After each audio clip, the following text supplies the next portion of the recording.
The man raised his rifle and was startled to see something off about the coyote in his sights. He adjusted the scope for a clearer view. That's when he noticed it. A massive signal jammer had somehow appeared near his position. A chill ran down his spine. He quickly swung his scope around and realized that jammers had been placed all around the farm, blocking every direction. Just then, 4 vehicles began approaching. Sensing something was seriously wrong, the man fired a warning shot into the air. By now, the convoy had already arrived at the gate. Hearing the shot, his daughter ran downstairs to ask her mother what was going on. The mother told her not to worry. It was just their dad scaring off a coyote. But outside, the armed attackers were already chambering rounds. Then they opened fire. The man reacted instantly and returned fire with precision.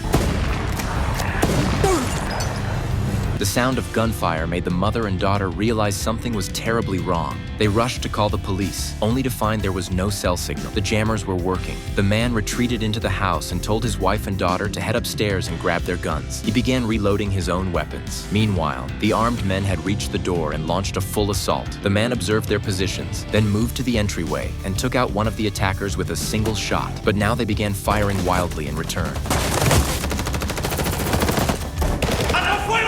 When the shooting paused, the enemy leader ordered a full surround of the house. They had no idea they were up against Vic, a former Navy SEAL. As they prepared to breach, Vic was already waiting at the corner of a wall. One shot, clean hit.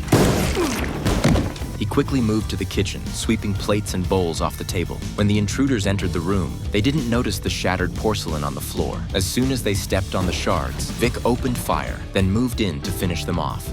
No! But trouble struck. In the hidden crawl space, the mother and daughter had been discovered. They were frozen with fear. As the attacker reached for the door, the woman pulled the trigger and fired first.